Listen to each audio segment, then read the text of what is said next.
Welcome back to Moment to Pause. I'm Karolina. And I'm Jana. Today we're exploring the quiet, grounding power of gratitude. Not the performative kind, the real, simple, everyday kind that has the most benefits for you and your life. I want to start with a quote. Gratitude is not only the greatest of virtues, but a parent of all others, by Cicero. This is a great quote to start with. So many people think that gratitude means pretending everything is perfect, but it's actually the opposite. It's noticing the small, good things that already exist, even when life feels messy. And the research backs it up. Practicing gratitude for just 21 days can increase optimism by up to 30%. Tiny moments have a huge impact. Those tiny moments don't have to be anything special or poetic. Are you enjoying a warm cup of tea? A quiet morning? A good conversation? It is all about being present in those moments. And speaking of those tiny moments, I had one last week while traveling through O'Hare Airport for a summit. I walked past this gratitude wall and it was covered in sticky notes. Dozens of strangers had written what they were grateful for. Some of them wrote, "My mom's health." Others, "a hot cup of coffee," which I could definitely resonate with. Or another one wrote, "a second chance."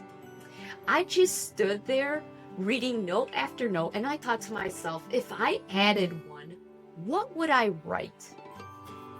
And here's what came up for me. I'm grateful for the courage to keep becoming who I want to be. I'm grateful for the people who believe in me. And honestly, I'm grateful for the version of me that keeps going. Yana, how about you? For me, gratitude means acknowledging the privilege that I can try and experiment. Now I mean it in the smallest as well as the biggest sense possible. So, for example, I can try new techniques and crafts, I can buy the material, or even I can admit that the chances are pretty high that I already have the materials at home to just take it all out on a table and simply play and follow my curiosity just because an idea sparked. I love this, and I'm very grateful that I can do it. But in a bigger sense, it is pretty similar to yours, as we are both in the early stages of each of our coaching businesses.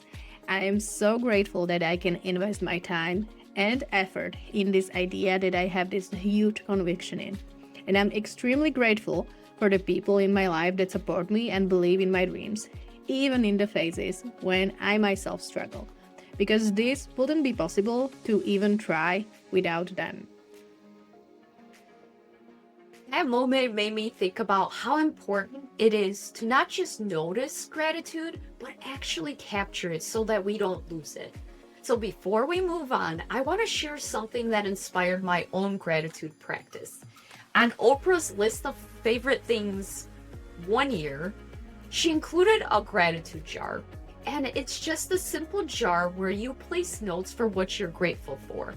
I love that idea so much that I asked my sister, aka made her, who is incredibly crafty by the way, to make one for me. But actually, she made two jars, a gratitude jar and a whinge jar. And all year long, I've been putting notes in them. Small moments, big moments, any tiny joys, or even little victories. And every Thanksgiving week, I go through the notes and I can't help but smile at how many beautiful things happened that I had completely forgotten about if I didn't write them down. It's become one of my favorite traditions. What about you, Yana? That's a great practice, and I love the idea. And before we jump further into the practices that you can try yourself, I would like to explain a little more why we wanted to cover this topic in this first season. And the reason is not just that today is the Thanksgiving in the USA when we are publishing this episode. But I get it. A lot of high achievers hear the word gratitude and are like, oh, we've all heard this before. And yes, you are right. Gratitude practices and the importance of being thankful is nothing new under the sun. And as you've already heard, Cicero already highlighted this virtue as parent to all others, and he lived in the 1st century BC. So let us explain why this personal development world wants you to be more grateful. Because it works. It works to increase the quality of your life. So, first, I need to mention neuroplasticity. This is your brain's ability to create new neural pathways, and it strengthens the ones that we use. So, basically, by creating a daily gratitude, you bring more things to be thankful for into your life. With time, you start to notice them more. And that is the true magic of rewiring your brain with such an easy daily practice. What's your preferred gratitude practice, Karolina, and what actually makes it work for you? My preferred gratitude practice is actually inside the Intelligence app. I don't use it every day, I'm not that consistent, but I love capturing gratitude there. And the best part? You can add pictures. So it's not just the sentence of something that you're grateful for, it's actually a moment frozen in time. It could be a cup of coffee, it could be a sunset, a note from a friend, or even a funny moment. It becomes a little gallery of good things that I had forgotten about. It's more a modern gratitude jar, but with photos. This is great. Adding pictures suddenly makes it even more tangible. I love this idea. Because, for example, when I was in my bullet journal era, I created this section in my journal for gratitude. And the idea was to come up with 365 things I was grateful for that year. But some days you want to thank for the same things that simply do stand out. For example, your health, your family, your friends. But I wanted to write here unique 365 things. So the idea of adding pictures and reminding me of that exact moment that prompted this feeling of gratitude for my friends makes it even stronger.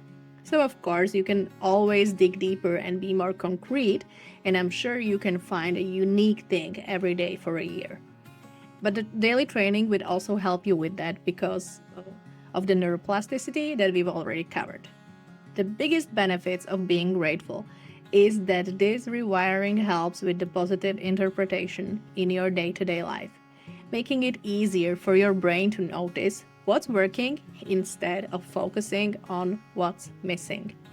As I work with burned out professionals, the underlying cause that keeps us in the push harder mode is usually the feeling of not enough. And I'm not necessarily talking about money, but mostly about the feelings that drive the hustle. But a moment of gratitude shines light on the areas in our lives where it is already enough. And even though there is always this drive to do more, get to the next milestone, appreciating where we are, appreciating who is around us, appreciating that we can be on this journey. It all counts and it all helps.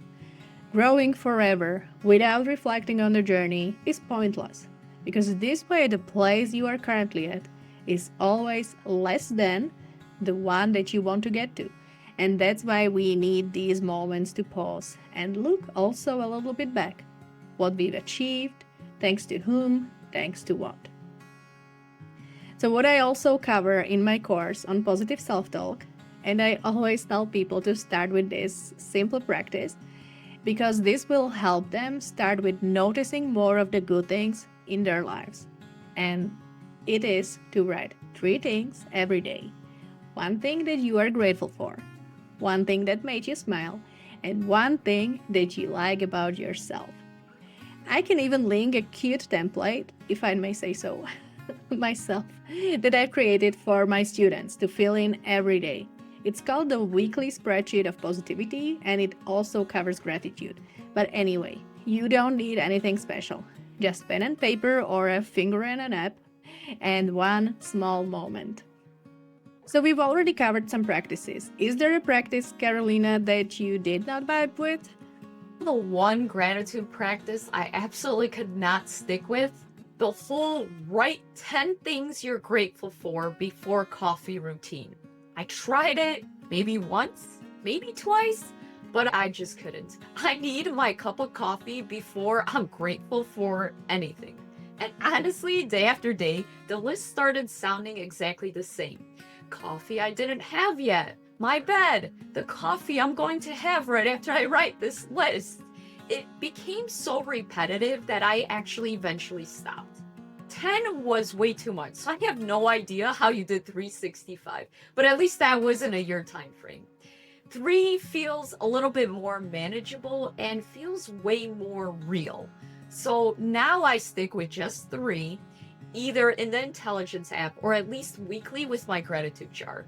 It's simple, it's doable, and it actually doesn't feel forced.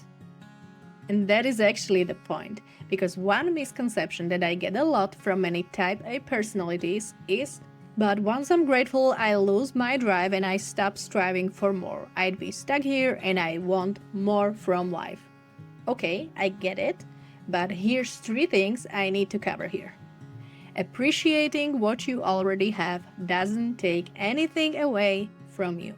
It still gives you a better perspective and higher enjoyment of these things that you already have. Second one is that always acting from this not enough mindset only strengthens this perception that nothing will ever be enough. You will never get to the magical happy place where you are satisfied with what you have. So even for your future success, it's better to train this now. And I need to add this third argument. Always running and only pushing harder for more, that is what keeps you stuck in the burnout cycle. Because you are still waiting for this where it all suddenly will be okay. But you need to train your brain to be able to recognize this place that you want to get to. Otherwise, you'd keep running on the hamster wheel, even when you are not in your 9 to 5 and you're creating your flexible freedom business. It might feel exactly the same and sometimes even more stressful. So these are the reasons I'm so fascinated by the neuroscience that we need to train and most usually retrain our brains for the next phase in our lives. And gratitude practices are a great place to start. As I also talk about it in my course about the importance of positive self-talk, gratitude helps so much with that. It goes hand in hand with the shift from the inner bully to a supportive coach who can always shine light on the things that are going well and on the things that you can be grateful for. So, Karolina, what is the most unexpected thing you've ever felt grateful for? Okay, so here's mine. The most unexpected thing that I'm grateful for is my Thermomix. And I'm not even kidding. I am a horrible cook. Like, I can't cook. And the Thermomix makes me look like I know what I'm doing. It measures everything for you, it tells you exactly what to add, and somehow the food comes out amazing. It's basically the culinary equivalent of having a genius best friend whispering in your ear, "Don't worry, I got you." Even I can do it, and that alone is worth a gratitude moment.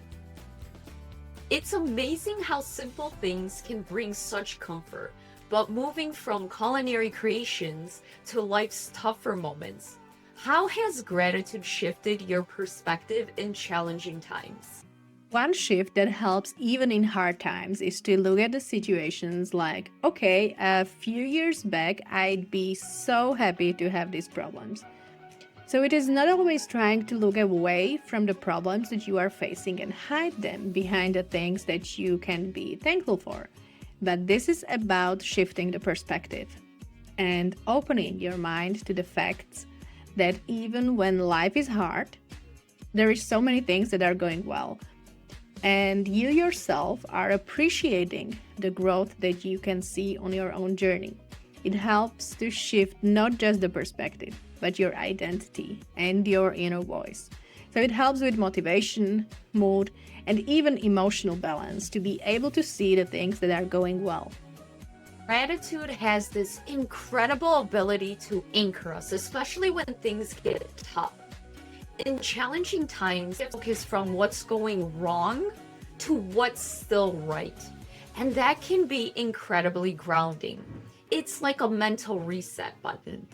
In the corporate world, a brag folder is a fantastic tool for reminding yourself of your accomplishments and strengths. It's a way to combat imposter syndrome and keep your confidence intact. In a personal life, pulling a note from a gratitude jar serves a similar purpose. It's a tangible reminder of all the good moments and the things that bring joy, even when everything feels overwhelming. It's like having a little piece of sunshine stored away for cloudy days. This practice not only uplifts your mood, but it also reinforces a mindset of abundance and resilience. For me, gratitude is about presence. It's about acknowledging the small victories and the joy that might otherwise go unnoticed. Whether it's a successful project at work or a quiet moment at home, these reminders help maintain perspective and keep you aligned to your values and goals. Exactly. This is the whole point. And another part of interesting scientific fact is that gratitude helps to shift your nervous system from sympathetic to the parasympathetic mode, which is the one where we feel safe and not stressed. We've mentioned this already in the episode about breathing, so this is another tangible tip to connect your gratitude practice with your favorite form of conscious breathing pattern. So you can shift from anxiety and stress to feelings of calm and grounded. And gratitude has these added benefits that once you feel grateful, it shifts the body towards safety, connection, and presence.